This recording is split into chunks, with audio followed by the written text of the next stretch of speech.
Y México lidera la recuperación del sector aéreo en América Latina y tanto el tráfico nacional como el internacional ya superan los niveles previstos previos a la pandemia. No obstante, este año las aerolíneas en América Latina perdieron dinero, unos $4.92 por pasajero. Y bueno, estos son los datos que ofreció la Asociación Internacional de Transporte Aéreo, la IATA, durante su reunión anual en la que se encuentra mi compañera Gabriela Frías. Gaby, la titular de este espacio y que está acá en la Ciudad de México. Gaby, ¿cómo entender pues que por un lado México sigue recuperándose o se ha recuperado, el sector en el país se ha recuperado, pero a nivel de región de América Latina, el sector sigue perdiendo dinero y también está que la industria está pidiendo a los gobiernos de la región ser sensible? Adelante, Gaby, gusto en saludarte como siempre. Igualmente, Rey, un gusto saludarte. Y dentro de esa pregunta que haces, tú sabes muy bien que los aviones van más llenos, las terminales aéreas están repletas de pasajeros que han dejado la pandemia de COVID-19 y en su ilusión está viajar. E incluso estamos hablando de recuperación de los viajes de negocios. ¿Cuánto se ha recuperado el mercado mexicano, que es el que está encabezando esta recuperación a nivel regional? En términos de vuelos domésticos, 23%, en términos de vuelos internacionales, más de 13%. Los márgenes son muy reducidos, mucho tiene que ver con factores como el precio del combustible, por supuesto que los cargos y los impuestos, que en este momento es uno de los mensajes más importantes de la IATA, que representa todas estas aerolíneas del sector. Te voy a hablar del caso mexicano. En los últimos años, el precio de un boleto de avión, excluyendo lo que son estos cargos e impuestos, se ha reducido a unos $66. No obstante, a veces la carga por impuestos que se tienen que cobrar y que pagamos los pasajeros llega a ser del 43% y del 50% también. Es decir que América Latina para viajar tiene aerolíneas, está cada vez más conectada, México está hiperconectado, pero el problema es el costo, y en ese costo tenemos que hablar de estos impuestos adicionales. Por ello, en un momento en el que las economías siguen viento en popa, que millones de viajeros quieren todavía subirse a los aviones, y hay que recordar que la aviación en algunos países de Latinoamérica es crítico para conectar a las personas. Pensemos, por ejemplo, en una geografía como la de Colombia. Lo que piden ellos es a las autoridades ser sensibles con el cobro de impuestos, de carga, para que los pasajeros no queden desalentados cuando se trata de abordar un avión. $1,400 millones es la cifra global que está estimando la IATA que va a perder Latinoamérica. El contraste es increíble porque solo en Norteamérica estamos hablando de un año rentable, y como tú decías, $4.92 es lo que se supone que estaría perdiendo el sector en este año 2023.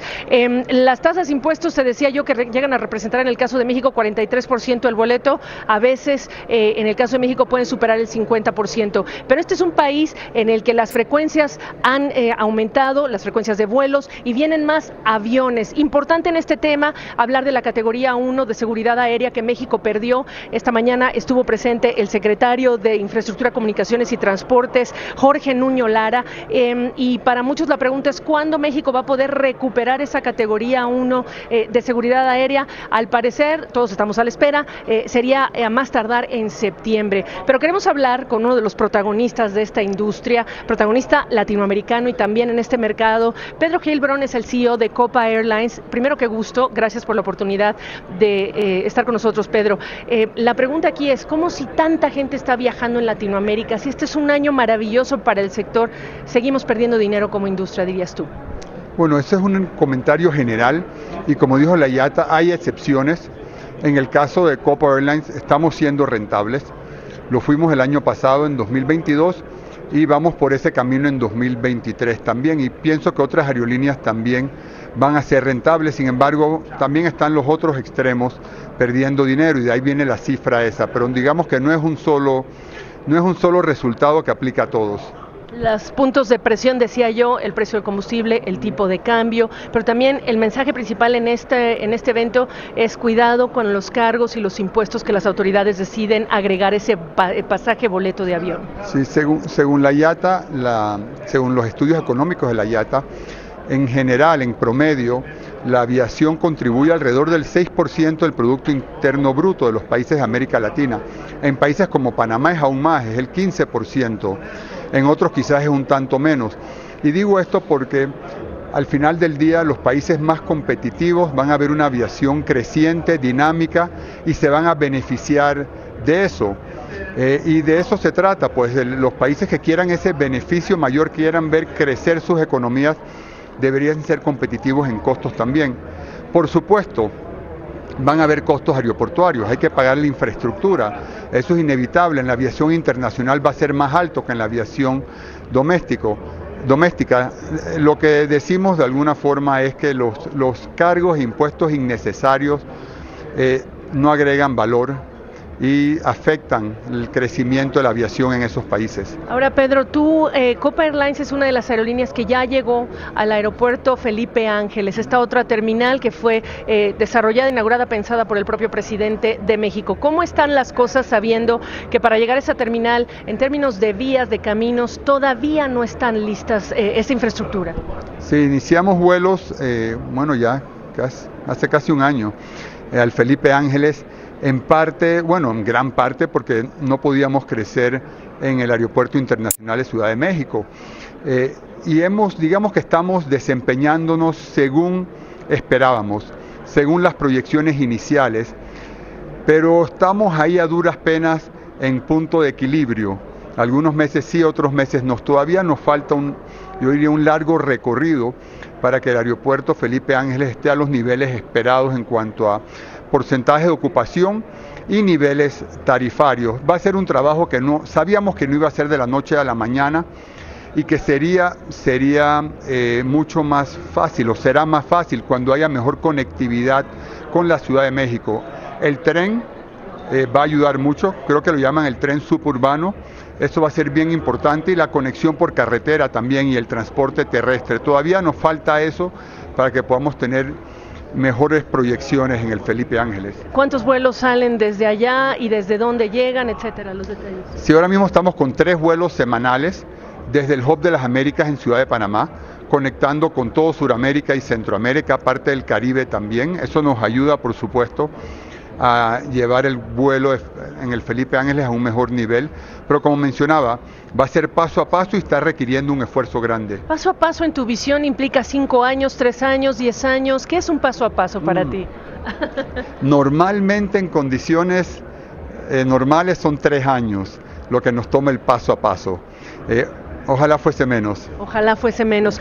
Preguntarte, en este ambiente de alta demanda de viajes, ¿qué nuevas rutas han inaugurado? Y hay aerolíneas, por ejemplo, de Latinoamérica, que no han podido aumentar esa capacidad o frecuencia porque están pendientes de recibir aviones, etcétera. ¿Cuál es el caso de Copa? Sí, una de las sorpresas de la pandemia fue que los pasajeros volvieron a volar sin miedo alguno, muy rápido. Desde que nosotros por casi 5 meses estuvimos sin volar al inicio de la pandemia. Desde que volvimos a volar a finales de 2020 a la fecha, hemos iniciado 7 nuevos destinos, rutas que no volábamos antes, 8 con Manta, Ecuador, que inicia en cualquier momento. Es más, creo que ya salió el vuelo de Panamá hacia Manta, Ecuador, nuestra nueva ruta número 7. Estamos mañana inaugurando Baltimore en los Estados Unidos, en 2 semanas Austin en Texas, y en octubre Barquisimeto en Venezuela, que será nuestra 5ª ciudad en Venezuela. Entonces van a haber sido 10 ciudades nuevas de la pandemia para acá. El mercado que más estás apuntando ahora es Norteamérica, para conectar con Centroamérica. Hay mucha demanda de gente, de vuelos, de personas que están en Estados Unidos y Canadá que quieren estar en nuestra región. Sí, bueno, el motor de la recuperación en América Latina vino principalmente a Estados Unidos, del turismo a Estados Unidos. Por ejemplo, le tomó muy poco tiempo a Cancún superar las cifras de 2019. ¿Quién se hubiera imaginado eso en abril de 2020? Nadie. Y eso fue motivado por la fuerza de recuperación del mercado de Estados Unidos, con todas esas ayudas económicas que recibieron allá, y sigue siendo un mercado muy importante para toda nuestra región.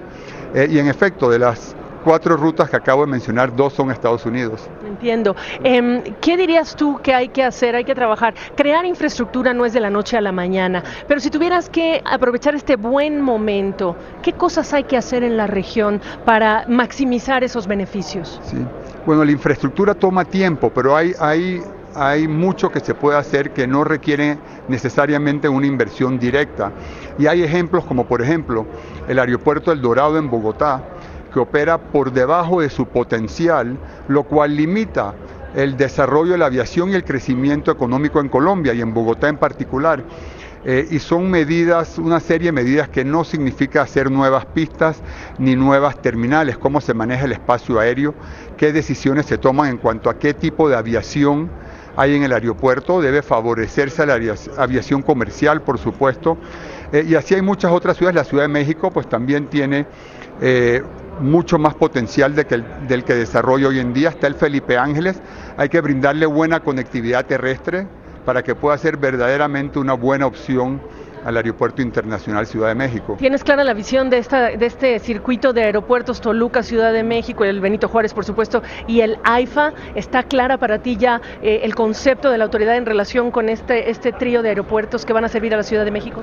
Entiendo el concepto y entiendo que se basa en otras ciudades grandes del mundo que tienen situaciones similares, y México es probablemente más grande que esas otras ciudades, pero esas otras ciudades tienen muy buena conexión terrestre, tienen autopistas, tienen sistemas de metro, etcétera. Entonces esa parte no la podemos dejar por fuera para que esta red de aeropuertos verdaderamente sirva a toda Ciudad de México. Pedro, gracias siempre por la oportunidad de charlar contigo. Igual, gracias a ti, Gabriel. Rey, como ves, es una jornada de mucha actividad, con muchos CEOs, representantes de este sector que es crítico, y te dejo con esta reflexión que ha también traído la propia IATA, que tiene que haber para este sector de la aviación y del turismo una política de Estado que trascienda cambios de gobiernos para que haya esa estabilidad y previsibilidad, y pues ayudar a que más gente aborde aviones, viva la experiencia y se conecte con otras personas y con el mundo. Regreso contigo.